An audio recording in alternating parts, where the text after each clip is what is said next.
If you're hearing this message, this is a distress call. I have been overrun by Booktok girlies. Please send help.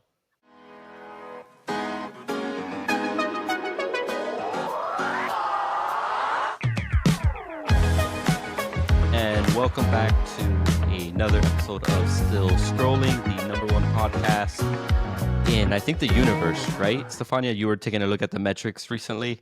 Yeah, I clocked in that the entire universe, we are number one, and we're cracking the top 10 in other multiple universes. We haven't gotten there yet. We are cracking the top 10. We're like this Okay. close. So, what about in universe 828? Would you say we're top four? 828, I think we're top four. Yeah, Okay. That's That's pretty fantastic. that's fantastic. fantastic. As always, I'm your host, Derek. And I am Stefania. And today we continue without our esteemed colleague, Justin. He continues to be better than us and pursue higher pursuits and abandon us. So we brought in a little bit of extra help. The marvelous jazz hands herself, Jasmine. Welcome to the show. How are you? I'm good. I'm excited to be here. First podcast. Hello. Yeah. And for This is your those first podcast? ever? It is. Ever. Oh, Okay. That we is are maybe so for lucky. the best one in We the are. universe. We're going to talk about so many books. So for those of you watching, listening, who may not know who Jasmine is, Jasmine, let the people know, who even are you? You know what? I don't even know who I am sometimes, but I started off on TikTok doing Marvel content, and then the writer strike and the actor strike happened. So I kind of did a nice little intermittent pivot to Booktok, and I haven't left since. I'm trying to get back into Marvel TikTok, but it's a slow journey because the algorithm is just like, nope, not today. It's Yep. like the opposite with me for book talk because I got into it recently. Like beginning of December is when I first read ACOTAR. That was the first book talk book that I read.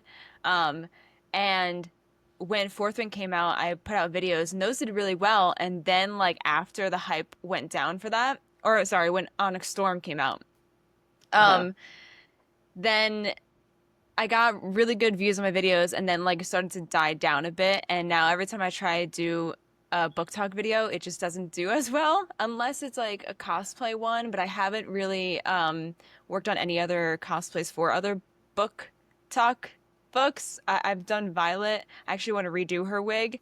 Um, but with Ren Fair season coming up and like currently happening at the moment, I'm like trying to get myself at Ren Fair and do something for it. So we'll see. It's like book talks, videos won't do well for me unless I have a cosplay for it. Help me. Help me.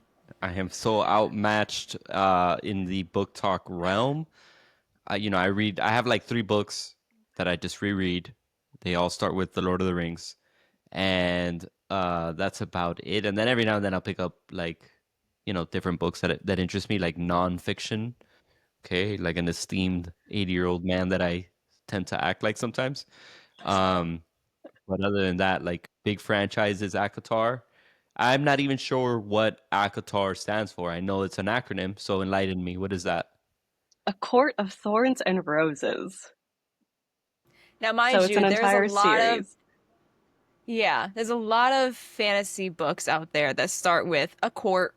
Um, this is the big one of those. But there are currently five books out. One of them is a novella, and a sixth one was just announced. We don't know when the release is, but Sarah J. Maas, she posted a video of her closing her draft book, where she finished the first draft of ACOTAR 6. So yeah, we don't Intriguing. we don't know anything else besides that, and besides the fact that we just talked about this before the pod, that you have to read Crescent City, or you should read Crescent City before the sixth book comes out. What? So explain that to me in terms of the MCU. Help me understand what's going on. Yeah. So you wouldn't just start watching Guardians of the Galaxy without watching Avengers. because Guardians of the Galaxy, there is like that one brief 5-minute moment that Thor just joins them. You want to know who Thor is. So you kind Mm. of have to get that prior knowledge. But you know what? If you want to go in blindly, which I know a lot of people, at least on my side of TikTok, they're just like, you know what? We're just going to read it. If it happens, it happens. If it doesn't, I'll just Google it later. And that is an approach, but I feel like it would take me out of the story a little bit too much, just like a little bit too much of a pause and go. Hmm. But if that is your mood, that is your mood. I can't stop you. I just love Okay. the fact that like it's just SJM's universe all together, and there's these like crossovers. I'm not gonna say anything because I haven't read Crescent City, but I read the other two series, and I know the moment that it's like, oh, I recognize you. I know who you are. Um, so I just enjoy the fact that it's like Marvel. It's like an interconnected universe, you know? And I love it. I don't think anything makes Stefania smile the way that ACOTAR is apparently making her smile right now. Look at her. Look at that. Oh, speaking of, okay, I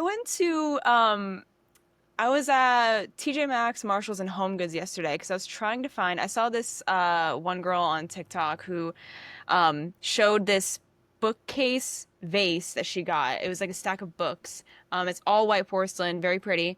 And then she showed it was in the Halloween collection that she got at TJ Maxx. It was a couple stacks of books with a dragon's head on top of it. And I was like, I really, really want that for my Fourth Wing shelf. And so I went to TJ Maxx and I found the tall book vase one. Got that. It was only $10, which is great for like how beautiful it is and the quality. Um, so I got that, and then I didn't find the dragon one. So I went to Marshall's, didn't find it there. Went to Home Goods, and I remember that when I went to Home Goods one time, I found books in an aisle once. I found Fourth Wing and Iron Flame in one of the aisles, and I was like, "This is weird. Why do they have books now?" Um, and then that day, yesterday, when I was at Home Goods, I was like, "Let me wander around." I couldn't find the dragon one, so I was like, "Let me wander around," and I went into the aisle, and I was looking at this stack of books on top of the shelf. I didn't know what they were, so I picked them up. They were hardcovers. I picked them up, and I saw A Court of Thorns and Roses, and I was like, what is this one? There's another underneath it. A Court of Mist and Fury. I was like, no freaking way did I just find the two hardcover books from this series, and they were only $12.99 each. They go for $30 retail, $12.99 each. They were in great condition. I was like, you're coming home with me. I'm adding you to my collection. So that was a win. I couldn't find the dragon statue thing, whatever. But this was still a win in my book. I'm still gonna keep an eye out for that dragon though, because I do love Fourth Wing. So, Damn, that's Derek, crazy. Fourth Wing is as if uh That's the one pre with the little wizard boy, right? yes. No, Yeah. it's so basically if Steve Rogers pre Super Soldier Serum fought everybody and saved the day while riding a dragon. Oh, That's okay. such a great way to put it in a Marvel It's way. very specific. Very Is that specific. connected to ACOTAR? No. No, not Okay. at all. Two Okay. different entities. Yeah, Right. that's Rebecca Yarros. She's the author of Fourth Wing. So there's Fourth Wing, Iron Flame, and Onyx Storm currently out now. There's two more books coming out in the series to complete it, and we don't know when we're gonna get them. But right now, Rebecca, she's working on a bonus chapter for Onyx Storm. She showed a little sneak of what she was writing on her computer. And let's just say we're gonna possibly find out more information about this brother at the end of Onyx She's Storm. If adding you know, you fuel. know. She's adding She's adding fuel fuel. to the fire. Yeah. And you know what? After Onyx Storm came out, she was saying, because she goes back and forth between writing fantasy and contemporary. So after Onyx Storm, she said, I'm going to write my contemporary and then I'll go back to the Fourth Wing Empyrean series. But she's also writing graphic novels for Fourth Wing that are coming out, I think like next year or something. So that's Something exciting. like that. Yeah, that's I really exciting. They're gonna I go had so fast. Ugh. truly. Honestly, I'm actually really happy that at least Kindle does have that capability of getting graphic novels and also comics. So I'm just like, okay, so I don't have to cry every time my Amazon says something will be delivered on time and that something is the new book. And then hours before it's supposed to be delivered, sorry, we don't know when you're gonna get it. It happened with the last Crescent City book. It happened with Iron Flame, at least with Onyx Storm. I knew better, and that's when I had my Kindle, and I was happy, but I was also so sad to see everybody like getting that same issue. And also, Target, I'm looking at you for releasing the book early, but not my Target. I feel personally victimized. You know, I snagged the very last copy of the Target exclusive Onyx Storm collector's edition. And Oh, I that's went nice. to this was like the third Target I went to that morning. I went early. My Target near me sold out of it. Actually, no, they didn't sell out of it. They said they had like 15 in stock, and I was one of the people waiting there that morning. And they only came out with like eight, and that's all they had in stock. And their website or whatever their thing said that there was like 15 in stock. So we were like, what?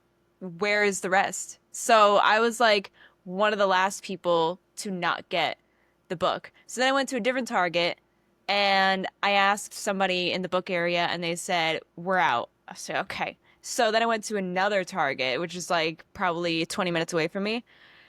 And this one, it was like pure luck because I went to the book area and there was this other girl there with me who was like looking for the same thing. She already had somebody go in the back and check for the book. They came out, said they didn't have it. And we were like, okay. And then as we were both walking out, because I was gonna get the regular one, but I was like, I kind of really want the collectors, so I'm just gonna like not buy it at all.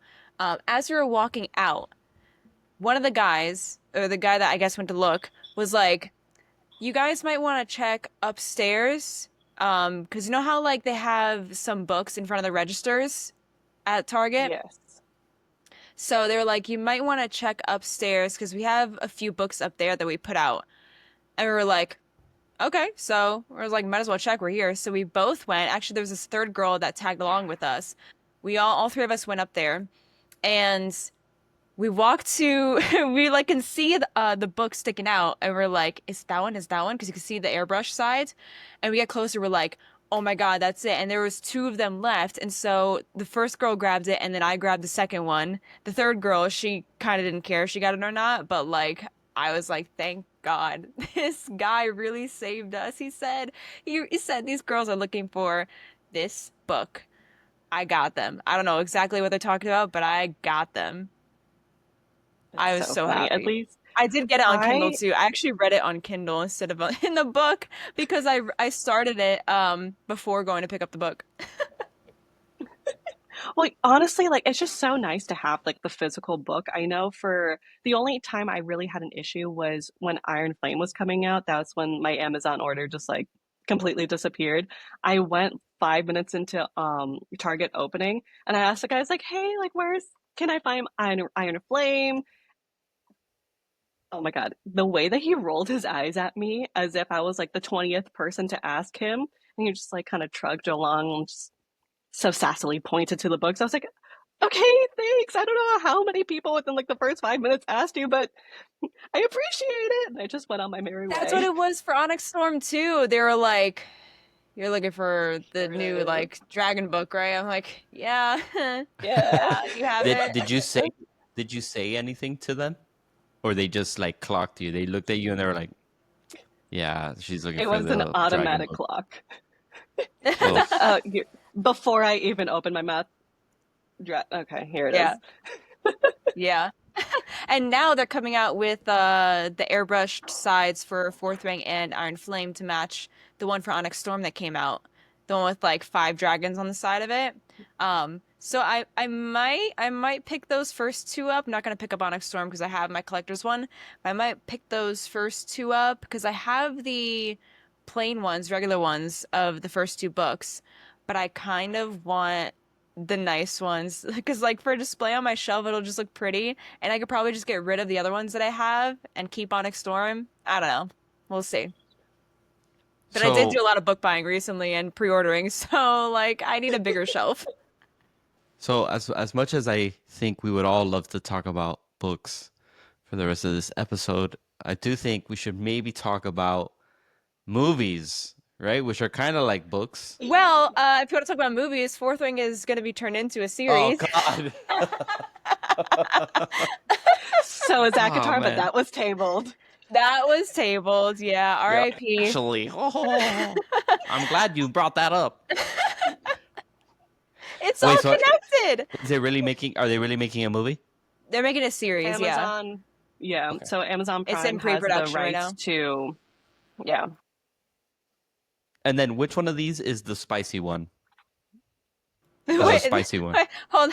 They Both. so Okay. like spicy is kind of like Yeah, it's subjective. It's subjective. subjective Yeah. because like there's like 54, 50, whatever, 60 chapters in the book and like 2 chapters there's like a spice scene, whatever.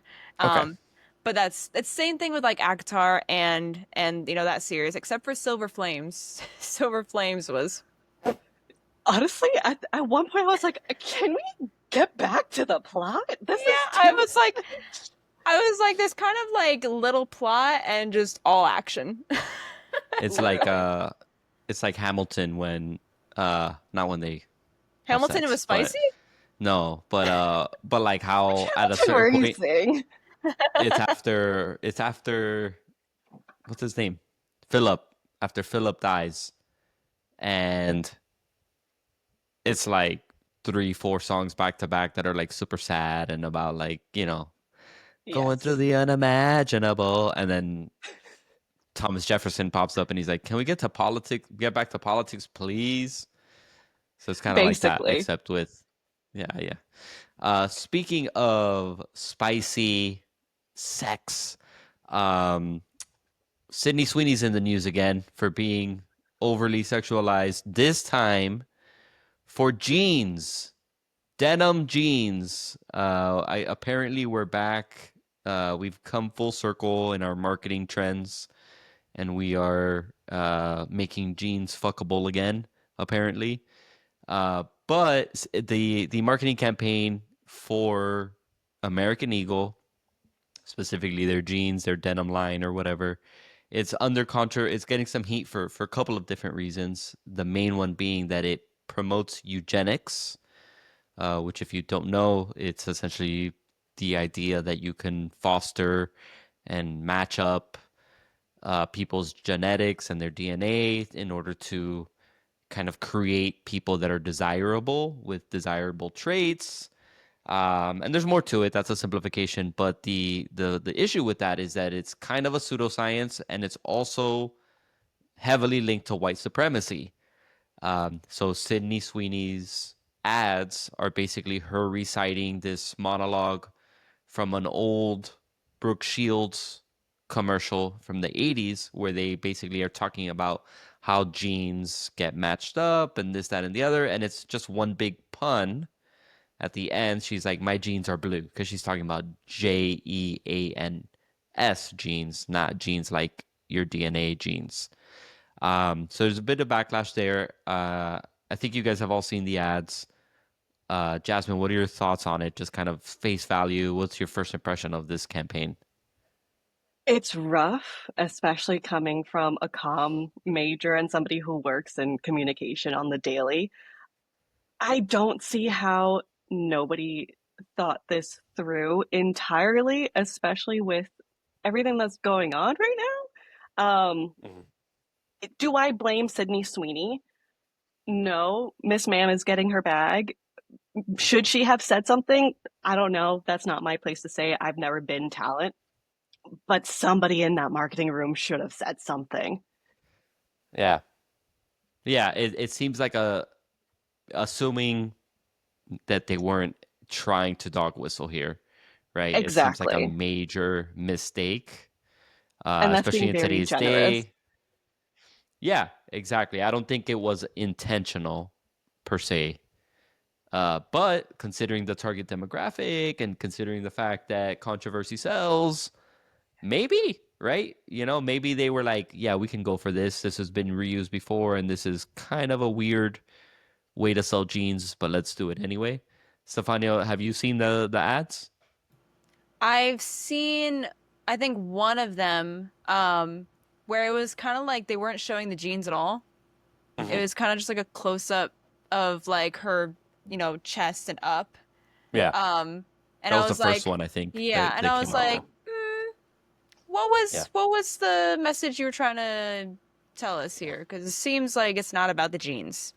Yeah, so Um, that's my thing too. Is like aside from whether this is white supremacist coded or not, because we can debate that and we could say it is, we could say it isn't, we could say that it is, but it wasn't on purpose. Like that's a whole separate conversation. My whole thing is kind of what you're hinting at is like what like show me the jeans you're trying to sell me? yeah, and like I feel like Sydney Sweeney kind of gets stuck in these situations all the time where like it's just, sexualizing her.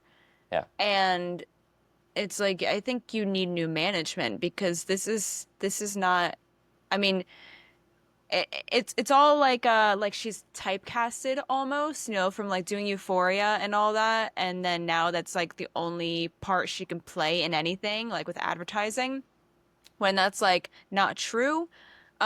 Because she also has, I don't know if it's coming out yet or like when it's coming out, but she has like the movie where she's playing like a boxer, like a female Hmm. boxer. Hmm. Yes. So like obviously, Euphoria is not the only character that she could play. But yeah, it's like why, especially with like the bath soap, the bath that came out, like whose idea was that? Like whose Yeah. idea was that? I It don't know. it seems it, to be honest, I feel like all of these controversies around her is her privilege showing, right? Like she's able to go do this and it's not going to affect her paycheck at the end of the day. Like she's still going to land whatever role because they're going to want her face on the poster. Um she I wouldn't be surprised if the bathwater idea was her idea. Like, it came from her and they approached Dr. Squatch. Um but yeah, I think it's one of those things where good for her. She's making her money. She's making a pretty dollar. Uh, but and Justin gave me shit for this last time, and I think we were talking about her. I think we were talking about the soap when it came out or something. It's that idea that like, well, as long as she has the autonomy and she's consenting to it, that's feminism, baby. Which is like not wrong, right? Like, great, good for Yeah. her. But from a larger point of view, right? Like all of this stuff doesn't exist in a vacuum, right? If it was just Yeah. this, great. But then you start to zoom out and you think they're selling these jeans to 15 to 25-year-olds, right? Like, oh, okay, that's kind Yeah. of weird. It's a celebrity endorsement that is a woman who's attractive that serves men mostly, right? From like an Hmm. audience perspective who's viewing this. And in my opinion, I think it perpetuates this idea of like desirability and like what that traditional like attractive looks like.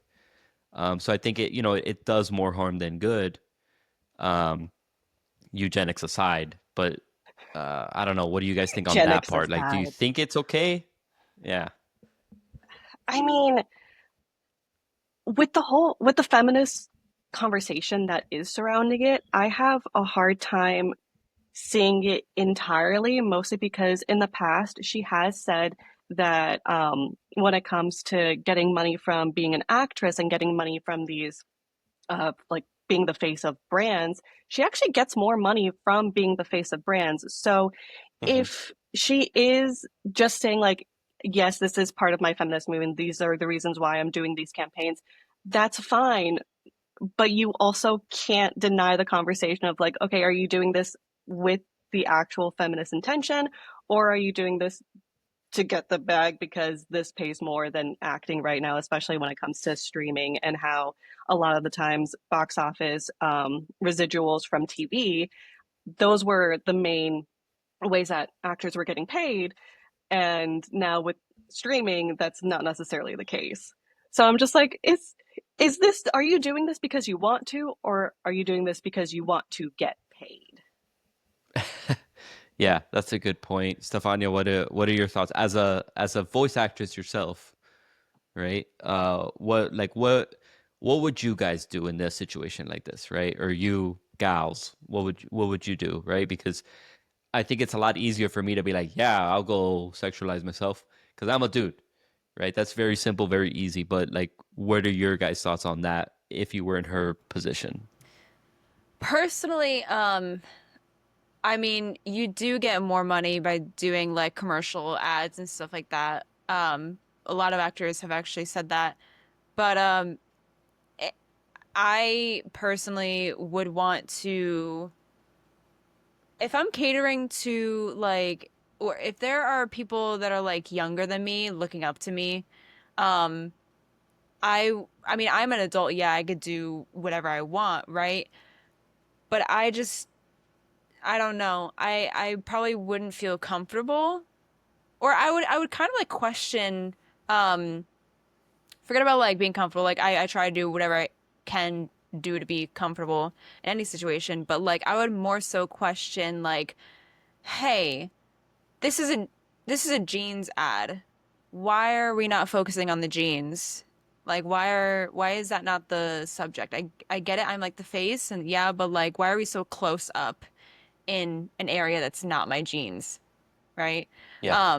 I would just start questioning my management team, people who represent me, about like what are you guys doing to try and get like work for me that's actually like, you know, good or that represents the brand or whatever they're doing very well, because it doesn't look like we're showing anything that has to do with denim bottoms, you know, like we're just zoom in straight to like the chest.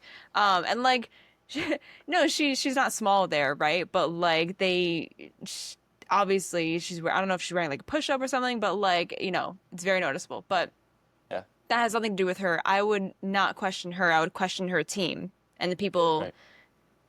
putting on the commercial and like directing it and writing it. Like, let's rework this, guys. This does not seem like we're promoting the right thing here. Yeah. Yeah, it's kind of like what Jasmine was saying earlier. Like somebody should have said something at some point, and it's hard at this point, right? Even if we were to get the behind the scenes look, there's no way to like, what are they gonna do? Release a statement and said, "Oh, well, we brought this up," or "No, we didn't bring it. Oh, it was an oversight." Like it is what it is, right? Like it's happened, Yeah. and after a certain point, you just kind of got to move on from like certain aspects of it. But I see it more as a larger issue of, um, the way things are marketed.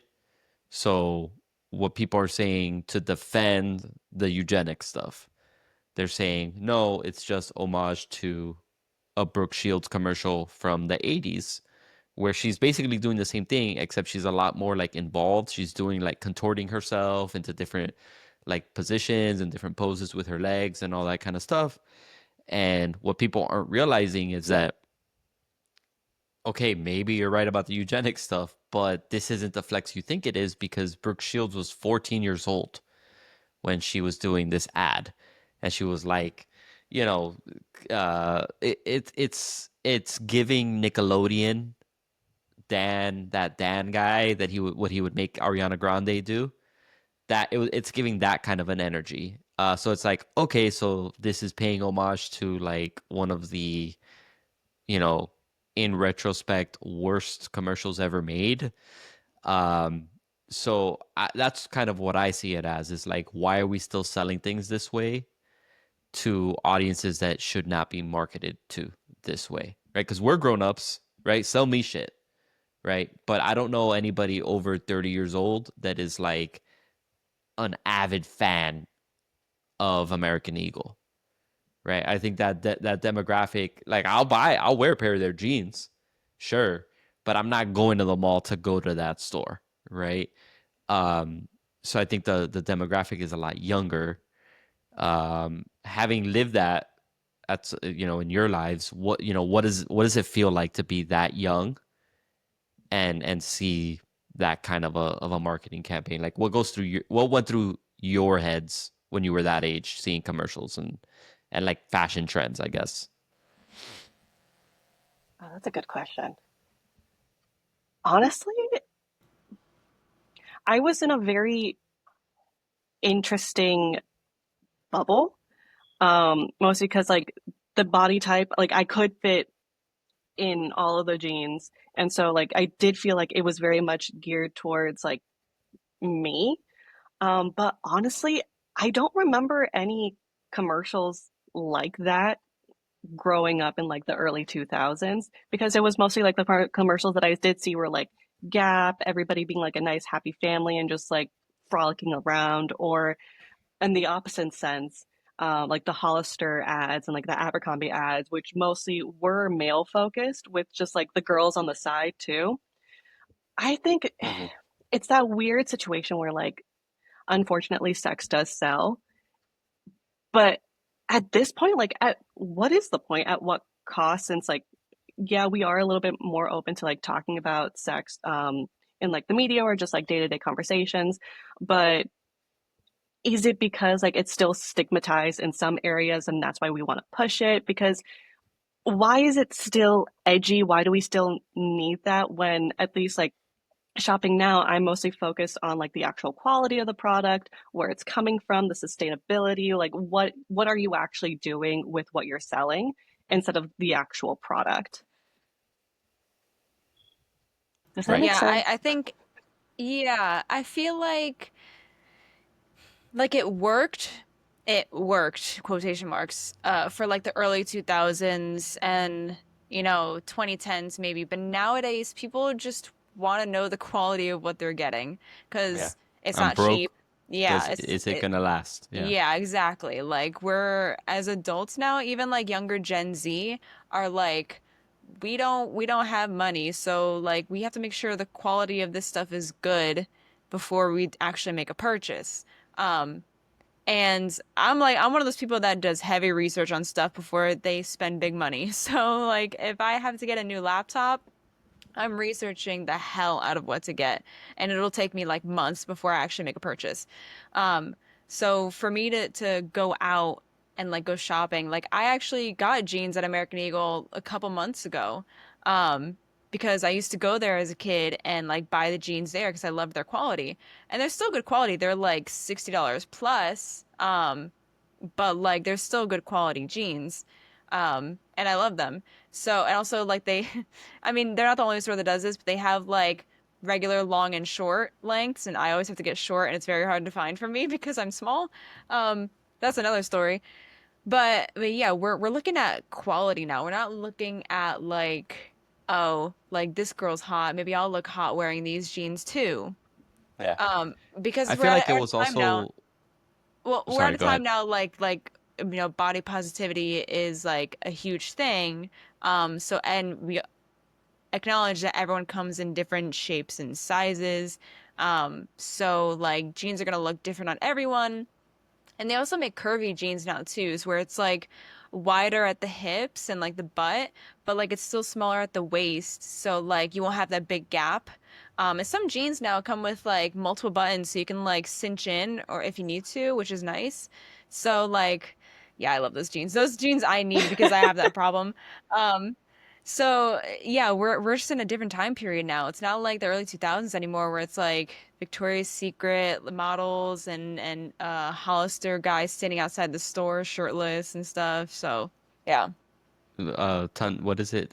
Gallons of perfume circulated through the Oh air vents. yeah, and Yeah. the fact that you can't see anything, there's just one spotlight in the store and that's it.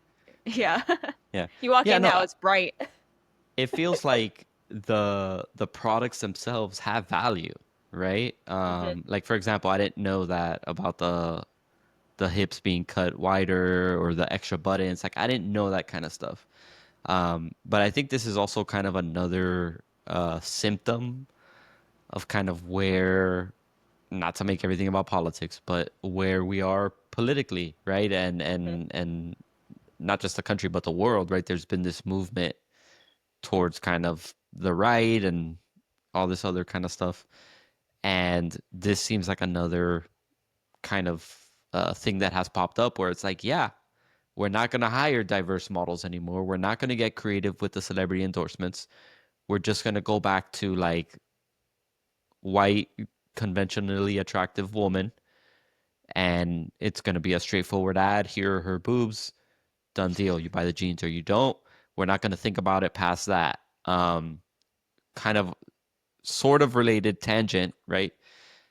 Um, there's a city or a town in Missouri that they started the town and they made it whites only. Yeah, I And literally saw that yeah, yesterday. yeah. Yeah. And now they're Oh. thinking of expanding or doing a second town that's going to be whites only. So my point is why I'm saying this is kind of related is like a lot of these ideas, a lot of these thoughts have become normalized again.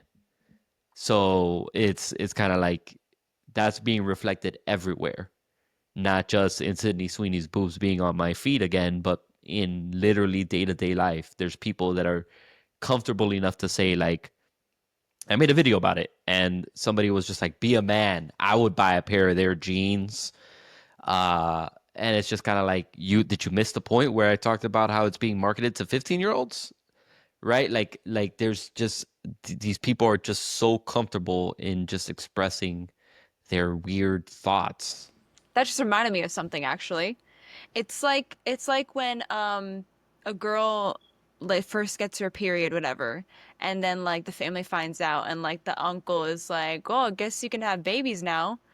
It's like, "What? Yeah, it's like, Hey What? now, Hey now. calm What? okay. down. Yeah. Let's Yeah. she's 12 years old. What are you Yeah. That's disgusting. Why is it Yeah. the What first an thing that you thought interesting of? Yeah. reaction. Yeah, Yeah. it's like it's Yeah. giving that same vibe. Yeah. Or like the people that'll I've got other people on my comments right now that are like, don't you people ever get tired? Don't you ever get exhausted? And it's just like, yo, I'm talking about like over sexualizing young people. Like I like You should be is tired of this too. yeah, Yeah, yeah. exactly. Yeah. Yeah. But Yeah. It's like very you're weird. not, and it's kind of concerning. Yeah. And I think and I think the saddest part in all of this too is that like, I don't want to say poor Sydney Sweeney because at the end of the day she's a fucking millionaire. But poor her, right? Like I'm sure she's getting the shit end of the deal when it comes to like public perception, and whether she deserves it or not is a different topic. The point is she's got to deal with this type of bullshit that wouldn't exist if things weren't the way that they were in today's day. So it's news, but it's not really new, right? Like being a woman is difficult. It sucks. It's substantially harder to be a woman than it is to be a man. Um, Speaking of which, Well, I just want to add one more thing. go ahead. I with Sydney Sweeney, I feel like it's hard to distinguish like say when she goes out to a red carpet and she wears like something revealing in like the top area, whatever. It's hard to distinguish if like that's something she wanted to wear for like confidence or her team made her wear that because it Mhm. shows her chest. Like it's you want to think like, oh, she's doing that because like she loves her body, she's confident, whatever, which could be true, like, and I love that. But then like it's the management team. It's like maybe they just put her in this because they want to sexualize her and, make her like all over the internet to get people's attention and stuff like that, to get attention kind of thing. And like I'm not a kind of person that would think that would assume that at first, but because with like the stuff that she's been given or the opportunities that she's been given and the way that she's been portrayed in every single one of them, it's like okay, now it's kind of concerning.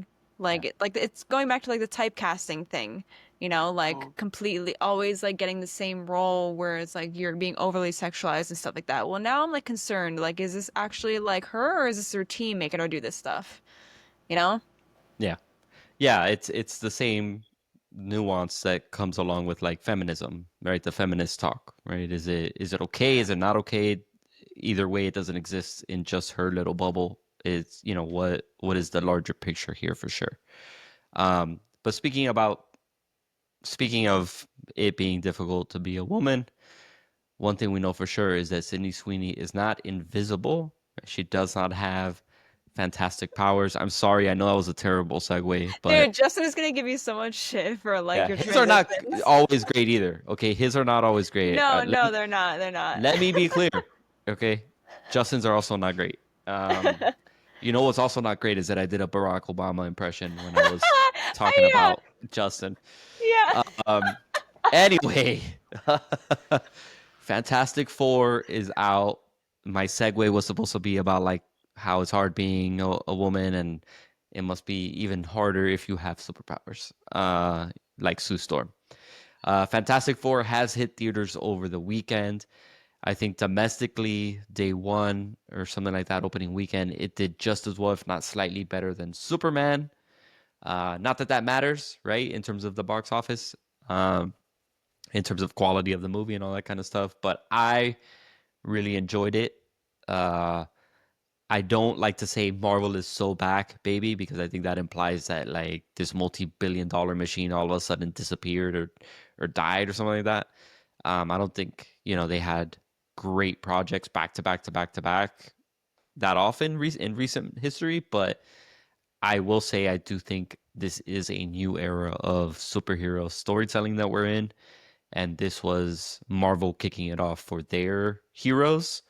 What did you guys think of the movie? Honestly, it gave me I left the theater thinking that this movie did what Eternals was trying to do for the storyline with Galactus trying to eat the entire universe. I will say Mhm. it is more memorable than Eternals, unfortunately. Yeah. Yeah. Eternals to me isn't terrible. I think it got a lot of shit that it didn't deserve. Um, but I see the criticisms for sure when it comes to Eternals. But Stefania, what did you honestly, think? if you were Oh, No, go ahead. no, Go ahead. I was just gonna say, if you were to give me the option of either watching Eternals again or Fantastic Four, I would pick Fantastic Four. It oh flowed yeah, better. It was just absolutely. a more fun time, and I think they knew the direction that they were going to. When Eternals was just trying to kind of encapsulate everything into one small movie. Right. Yeah, I Yeah, the agree on lore that. wasn't as intense, right? They didn't Hmm. have to like some, condense all the like cosmic stuff in there and all that. Like the only thing cosmic was the cosmic rays that they got their power from. You know what I mean? Yeah, Like, Yeah. Stefania, what did you think? I really liked it. I came out of that theater thinking like this was a comic book movie. Like you literally they did a copy and paste from page to screen, and I loved that so much. And I think with the 60s theme, it helps that bring that comic booky feel to life.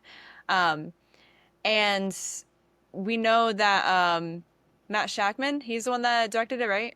Hmm. He also did WandaVision, so we know that he's good with doing like time period stuff. He executes it very well. Yeah. And actually, the original director was supposed to be the guy from Spider-Man. So that's it would have been interesting to see like how he would portray it. But I'm really Yeah. glad that Matt Shackman got the opportunity to. But I loved it. I love the family dynamic. It's very hard to compare it to Superman because I wouldn't really compare it to Superman. Mm. They're very in their own categories. Superman was more like built on hope and just like being human. Society. Society, yeah. Whereas like, we get the society in like Fantastic Four with, everyone saying like, steal their baby and, give up the child, whatever. Um, but it was more of like a family dynamic in Fantastic Four, and you see the growth of it from beginning to end, especially when adding Franklin to the story, new addition to the family. So yeah, I liked it a lot. I gave it an 8.5 out of 10. Nice. So before I forget, because I'm all over the place today, but you mentioned Matt Shackman, the director, the little girl that Johnny Storm saves from Yep. something falling, Yeah. that she's got the Thing action figure in her hand. That's his Yeah. daughter.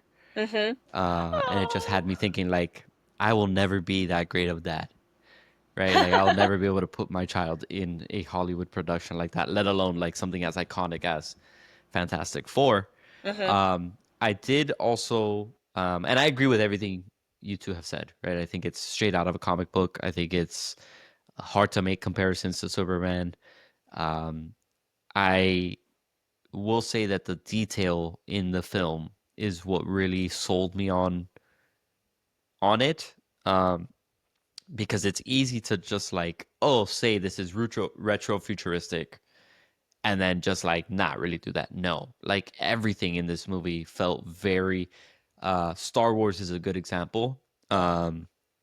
Star Wars isn't trying to do this, but it's a good example of what I'm trying to explain, where everything looks analog, everything looks old timey and like not high tech, but then it's like, oh, here's this hologram of somebody talking to you, or here's this like heads up display of like the star map. So it doesn't, but in this movie, in Fantastic Four, everything is they show you as retro futuristic, including the technology. So they're getting these transmissions in and they're recording it on a vinyl disc, right? Their heads up displays even in the actual spaceship that they're using to go faster than light in. It's still very much like little pixels and ugly looking, for lack of a better expression, in that. So that kind of detail really sold me on like the vibe and the aesthetic of the movie. But even just the detail of, I don't know if you two noticed it, but Jack Kirby and Stan Lee were in the movie. Where? I didn't notice it.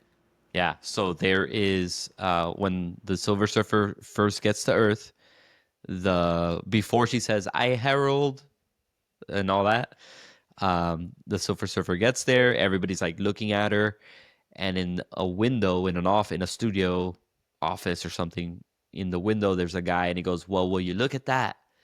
That's Jack Kirby. And then uh, next to him, walking up to the window, is Stan Lee. And then it cuts to the view behind them looking out, and you see comic books. They're working on comic books in there. What? Wait, how did I Yeah. miss that? Yeah, it's real quick. I noticed it because like I'm an asshole and I just focus on shit like that sometimes. Don't ask me what I had for breakfast, but ask me about that Stan Lee cameo. I want to look it Yeah. up now. Yeah, it's really What? cool. And the thing is, it's so quick that people aren't even thinking to take pictures of it. So like we probably won't get pictures until like this week, maybe next week, right? Because people are starting to realize that was them. And but it's not like, the post-credit scene or like the climax of the film where people will take photos and videos of it. Yeah. I'm really Are you annoyed I Googling didn't it? notice that. Yeah, I'm Googling it, see if I Okay. could find like a Well, photo or you got to go watch something it again.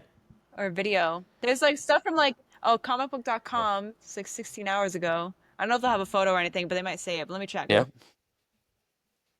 Yeah. Yeah, that's the thing is you have to even just to learn about it, you have to read. You can't just get a picture. Like how sometimes you Google something just to see something real quick. You literally still Mhm. gotta actually read it. And Meanwhile, then I'm it's sitting in my chair wondering why Sue Storm's the only one that has a space bonnet when none of the other guys have one. And then Stan Lee yeah, pops up. What is that?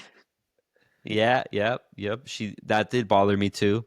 Uh, I will say it was nice to see that the some of the response to it was very minimal, like patronizing women, right? I saw maybe one article that was like, why does Sue Storm have beach waves? And it's like, come on, bro. Like, like, do they have a dry bar in the 60s or whatever? And it's just like, She did a heatless really? hairstyle. We're fine.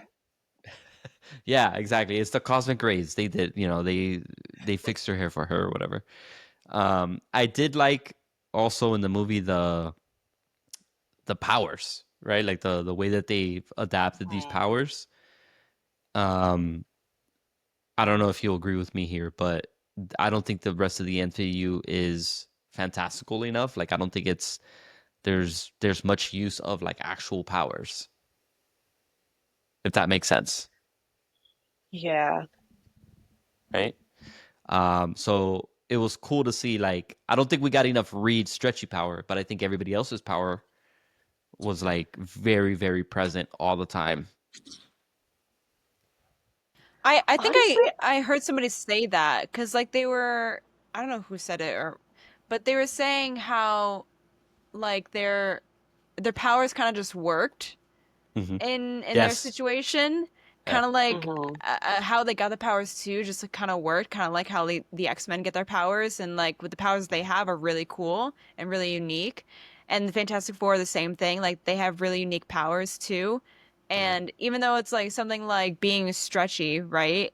You the way he's able to fight, he can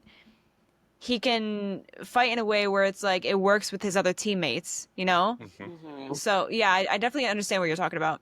And what I think I don't think this is what you were trying to say, but it reminded me too. The Jessica Alba movies, they made it a point because the genre was still kind of new and they were trying to figure out the best way to like make it realistic or whatever. They made it a point in that first movie to be like, our suits that were on us at the time also got the cosmic rays. So that's how you can flame on without it burning. That's how come it stretches with you. That's how come it goes invisible with you. That kind of stuff. In this one, they didn't bother with any of that. Like, no matter what Reed was wearing, that shit was stretching with him, right? No matter what Johnny was wearing, it wouldn't burn, right? So that kind of stuff I think I really like as well, where it's like we don't need to explain all of this. We don't need to like drive home the realism to a fault where it's like like explain every little detail on how all of this works, right? You know what I Yeah. really loved was that we already know the story of the Fantastic Four, how they came to be, but I really loved how it was told in this movie. Yes. How, like, in the Ed Sullivan style way of Mhm. recapping, and the way that they shot the shots where they were like in their spacesuits. This was I think Matt Shackman said that this was in like pre-production phase where they shot. I think it was like a kind of like a test run for them. But that's where when they shot the footage that you see in their spacesuits. Um, and it looks like the way that it was like ratioed to, like it Yeah. wasn't, an IMAX screening, right? It was like perfect for the time that it was in the 60s style and the quality. And I don't know if he said that they actually shot on like a certain camera or something like that. I don't know what. I But wouldn't be like surprised. yeah, like Yeah. to get the most accurate depiction of what it would look like if, it actually was the 60s, right? And you were seeing this footage. And he took inspiration from some movies too. I think it was like the Apollo 11 documentary or something like that, or one of those, where you saw like the suit up footage.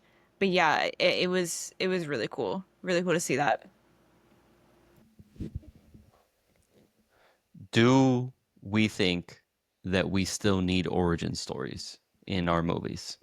Because that was one of my favorite parts too, is how efficient they were with giving us the origin, right? And I think this was very like specific time and place and way to do it that they were able to kind of double up and make it like meta, where it's like the story, we all do this, and they made it a retrospective like that, and I think that was way better than how Superman did it, where Gary the robot is just expositioning everything to us, which wasn't terrible either. But just from like a cool way to do it perspective, I think Fantastic Four did it better.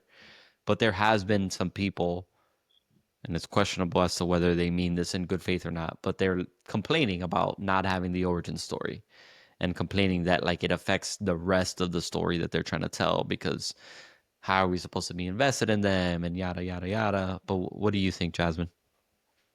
I, okay, so I think yes, but that yes has a very heavy asterisk.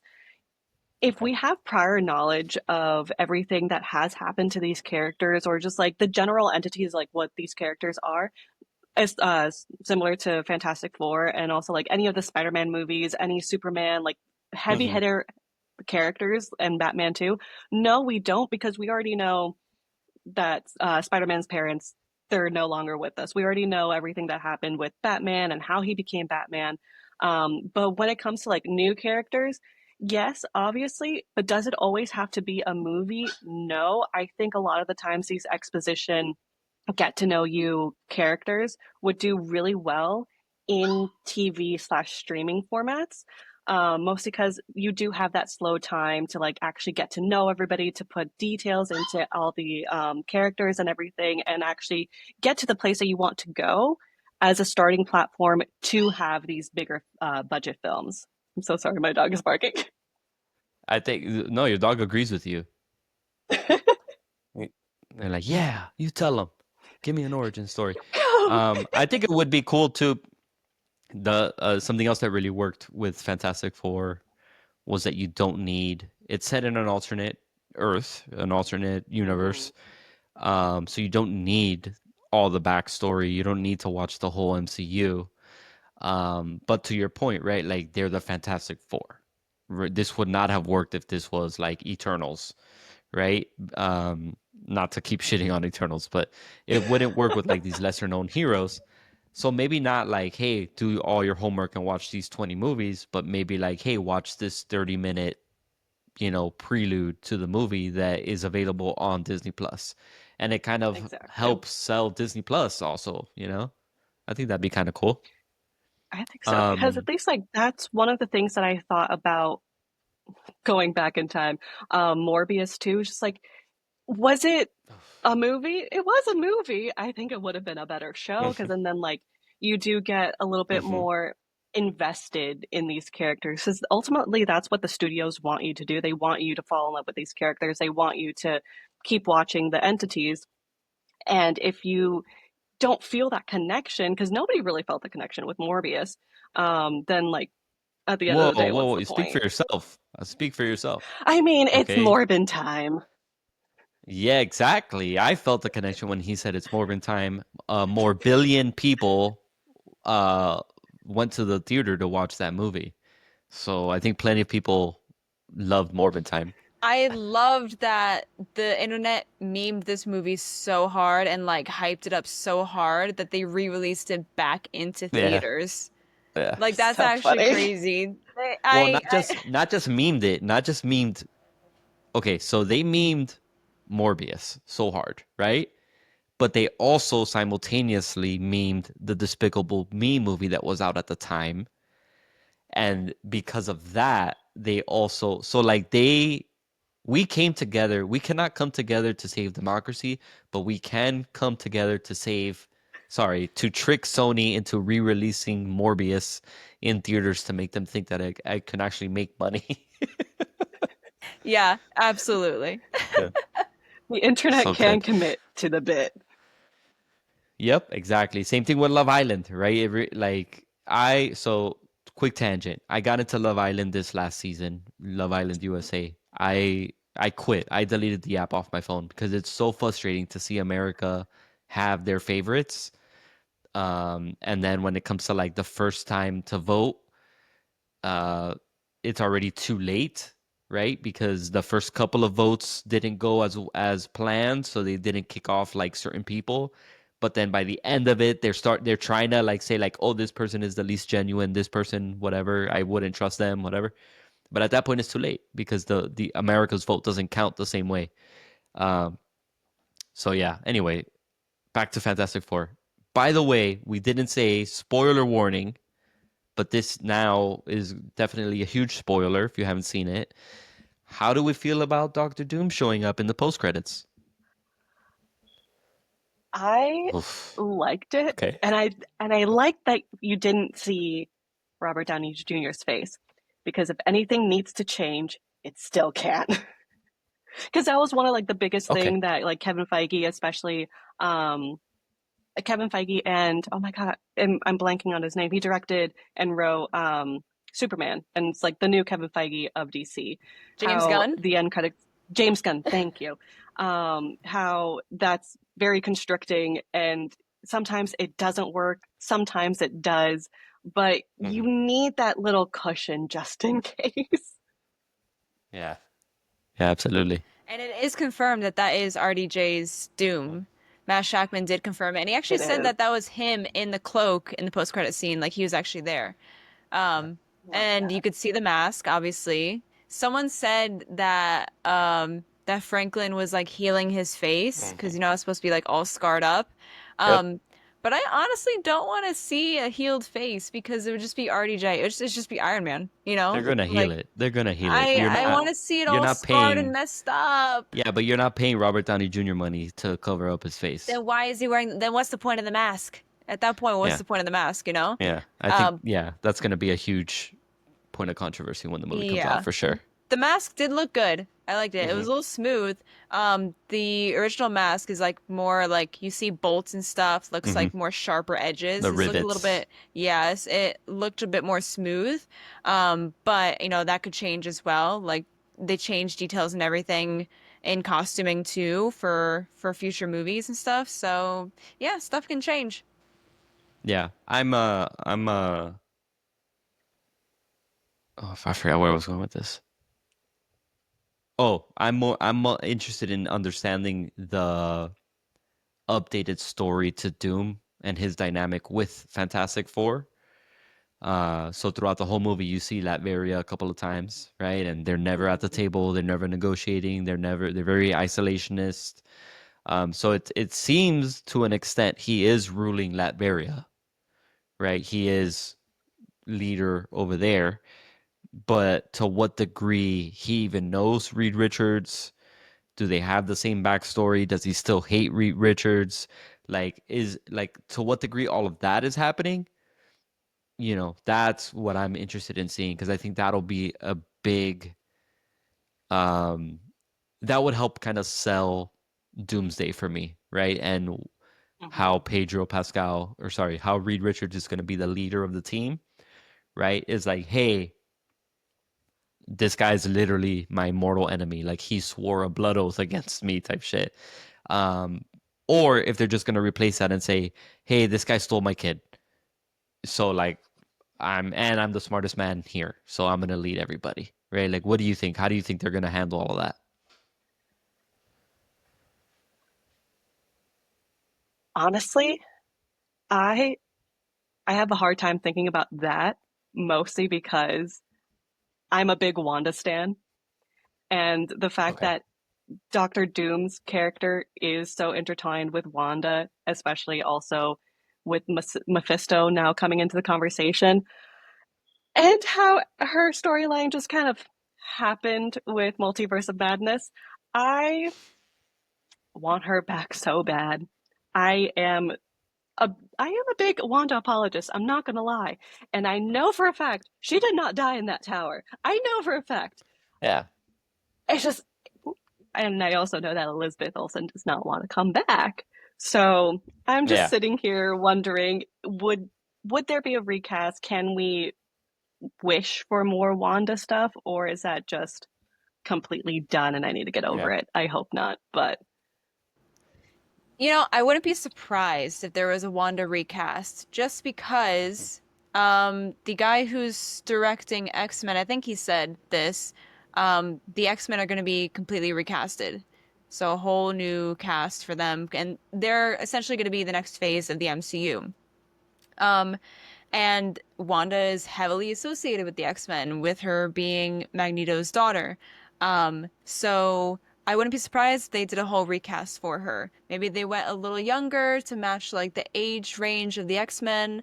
Um, you know, her also having her twin brother too. But then it's like, well, where are they gonna go with Billy and Tommy after Agatha? Because they're gonna go find Tommy, right? But now are those like is Elizabeth Olsen Wanda version, that is that her mom, or is it gonna be someone else's mom? So like it's getting confusing with her twin boys in the play now. But yeah, Yeah, I we'll think see. they're definitely just gonna reset everything. I think it's gotten so convoluted and so torn between like realistic and not realistic and all of everybody's grounded in reality except for like, oh look, Wanda and Quicksilver are here. Psych, we killed Quicksilver. Also, they're miracles. They're not mutants because we don't legally have the rights. Like there was so much patchwork done throughout the MCU before all the acquisitions and before they kind of got things rolling. I think somebody was talking about the Infinity Stones, how that wasn't set in stone until like phase two at some point. So it's and Yeah, it makes sense, James Gunn said that, I think, in an interview with Superman. He was talking about right? like the How he original wrote it. Infinity Stone was going to be the Reality Stone in Guardians of the Galaxy, but then they changed because they had a red stone on set, And then in post production, they changed it to purple for the There Power you go. Stone. Yeah. Yeah, there you go. And not just that, like tactically speaking, if I were to send Loki to go conquer Earth, I would not give him an Infinity Stone to go get me a second Infinity Stone. Right? Like that's if I already have one in my possession, I'm not giving it away to a guy, a contractor, basically, because he wasn't even like that loyal per se, right? He was just like a freelance for Thanos at that point, and he ended up losing. So like it's very clear that the whole plan of the Infinity Saga wasn't like fleshed out that early on. So I think a reset is good for us, right? Casting aside and recasting aside, I just think to streamline stories, especially now for not doing origin stories anymore. What do we think? Um, what are your predictions for Doomsday? Because now I think we're 370 days away from the next Marvel movie. We're over a year away. We're getting. I think Wonder Man drops now next month. Oh, wait, Wonder Man is a show, right? Yeah, it's a show. Because the next movie technically that we're getting is Spider-Man uh Brand New Day. Right, Because Doomsday got pushed Street back level. to right. December of next year. Yeah. Yeah, yeah. So So it's gonna be we're interesting. yeah. So we've got some time to let this all simmer, right? What do you think is happening in that time from a Kevin Feige storytelling perspective? Like, what do you think they've got in store for us for Doomsday? In typical Marvel fashion, I think everybody's gonna die. Okay. I honestly think in some Okay. capacity, people are going to either be like fully separated, uh, universally, or Mhm. completely just off of the face of this planet. I have a hard time believing anything else, especially since honestly, they killed Aunt May. Why? Why did they do that? Yeah. They didn't need to do that. Yeah. Because they didn't Yeah, give us an Uncle Ben death, so they had to. no, Yeah. they have to Even give us. though They Peter have to take clearly us. understood, even though Peter clearly understood with great power comes great responsibility. He understood that already. That's like in the first 5 minutes of him meeting Tony Stark. He says it to Tony Stark.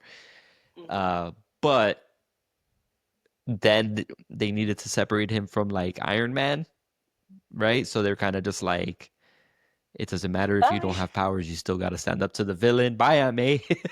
Yeah, it's like what the fuck, man. I do think, or Stefania, you go. What do you think? What's your prediction for Doomsday? I think just like Infinity War, they're gonna lose Hmm. because Doomsday is the new Infinity War and Yeah, Secret Wars is the new Endgame. yeah, yeah. So I think yeah, so there's too. no way they're gonna come out with a win. I Yeah, thought the Fantastic Four were gonna lose, and they me were too. gonna like escape to a different universe, 616 universe, right? The MCU. Yeah, So I didn't expect them to win, but now for Doomsday, they are for sure gonna lose with Doctor yeah, Doom, and then if you get God Emperor Doom, it's over. They're done.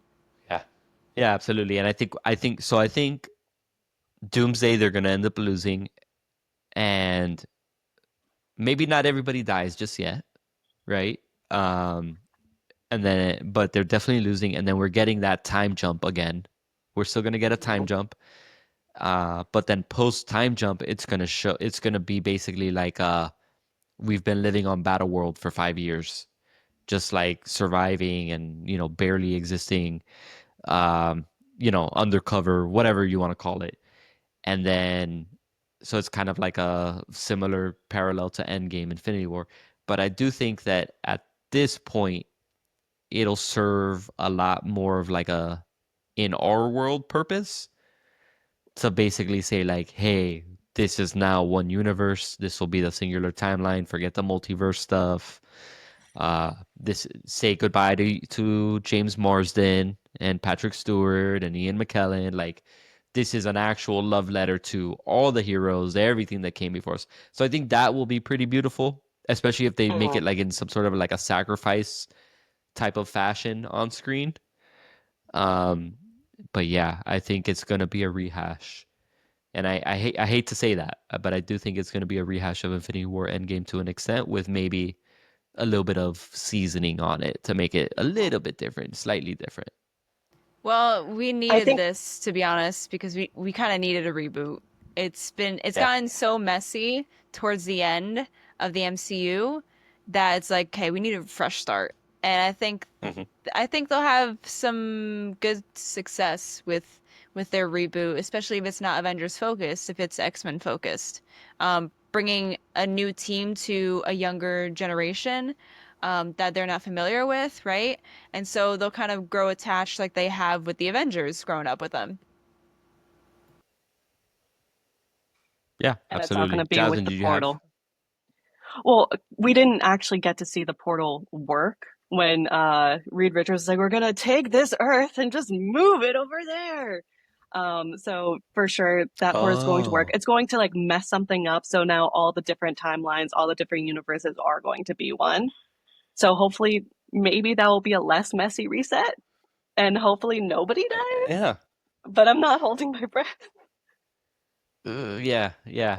Or that's how Doctor Doom kind of creates Battle World, Right. or the Beyonder creates. I don't know if we're ever gonna get the Beyonder, but like that's how Battle World is kind of created. Or they just go to the Void because that was also a theory that they're gonna use the Void for Battle World. But it'd Oh Mhm. be yeah. cool to see like the thing that they made in Fantastic Four, kind of like malfunction and like a piece of that Earth gets broken off or Hmm. something and added to Battle World or whatever, you know? Or function correctly as per Doctor Doom's co-opting of the Yeah. equipment. Something like that. Yeah, yeah. Sure. I think one thing's for sure, we definitely have a lot in store when it comes to not just the MCU, but also Sydney Sweeney, for better or for worse. But most importantly, what is it? A Court of Thorns and Roses, And Yep. Fourth Don't forget Wing. right? Fourth Wing.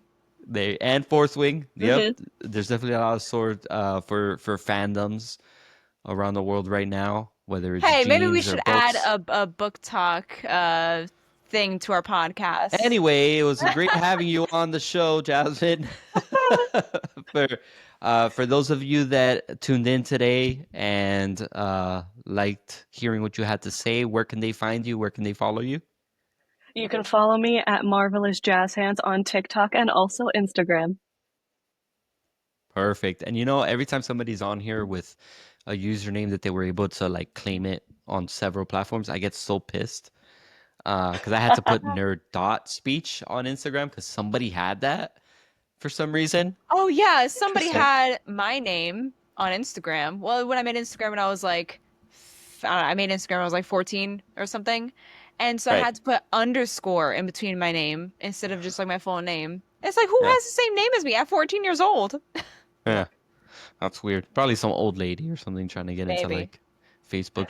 She accidentally made the account. She didn't even mean to do it. Yeah. But It's not anyways, even her name. thanks for tuning in. As always, make sure to leave us likes, subscribes, reviews. We're still looking for reviews. We tell you every week. Leave us 5-star reviews, and you never do. It's like you hate us or something. Uh, Instagram, TikTok, Threads, MySpace, LiveJournal, AOL, AIM, Chat Messenger. We're on all of that, so make sure to give us a follow. Add Formspring. us. Yep, Formstring. Yep. As always, we'll see you next week. Bye.